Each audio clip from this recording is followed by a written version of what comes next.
Thank you Lord, may basher na po ako. Ayan yung bumungad sa akin pagtingin ko sa comment section doon sa YouTube ko.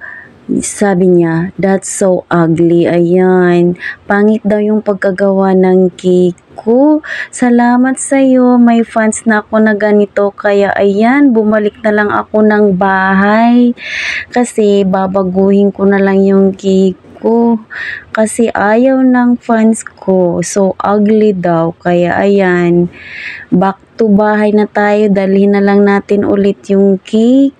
At malamang dahil ayaw niya yung cake, kainin na lang natin. Isama ko na lang siya para kainin natin yung cake.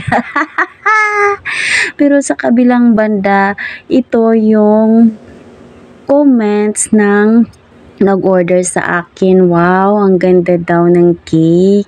At ayan na nga, napatalon ako sa saya dahil nagustuhan naman ng client ko yung ginawa kong cake. Maganda daw.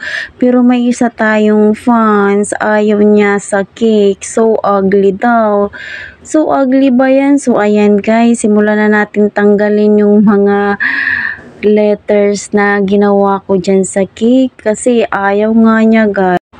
Dahil so ugly naman daw, ayan, para maging masaya siya, ayan, tanggalin na natin lahat ng mga decoration dyan, yung mga edible pearl.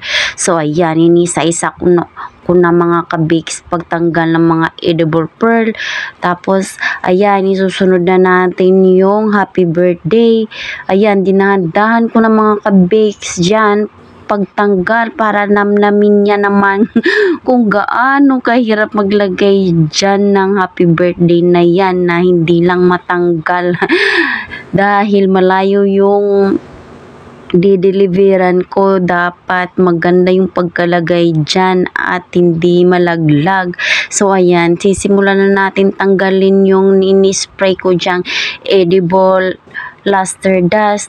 Ibabalik ko na mga kabakes sa lagayan. Sayang naman yan, sobrang mahal pa man ng edible luster dust na yan. Sa isang ganyan, napakamaliit lang yan, pero napakamahal yan mga kabakes. So ayan, ibabalik ko na lang mga kabakes kasi sayang naman kung itatapon lang natin. So ayan, mag-start na tayo kunin yung mga final frosting dyan sa top tier na yan. Ibabalik na natin sa mahiwaga kong piping bag mga kabakes, yung mga frosting na nilagay ko dyan sa top tier. So para hindi masayang, ayan, kunin na natin, sipsipin na natin yan. Balik to piping bag tayo. At isusunod na nga natin to yung sa bottom tier. Ayan, kunin na natin yung luster dust na black na nilagay natin dyan. At isunod na natin yung final frosting natin. Tanggalin na natin yan. Isa-isahin natin sa mahiwagang spatula ko. At ibabalik din natin yan. O yan, sinipsip ko na din ulit sa mahiwagang piping bag natin para hindi masayang yung ginawa nating final frosting. Ayan, para maging masaya naman yung top fan natin. Ayaw daw niya sa cake natin. So kaya, ayan, kinuha ko na lang lahat ng mga final frosting ko dyan. Binalik ko sa mahiwaga kong piping bag. Masaya ka na, te. Masaya ka na, kuya. Okay na, wala na yung decoration. Ganyan na lang gusto mo. So ayan, ganyan na lang para wala na tayong decoration.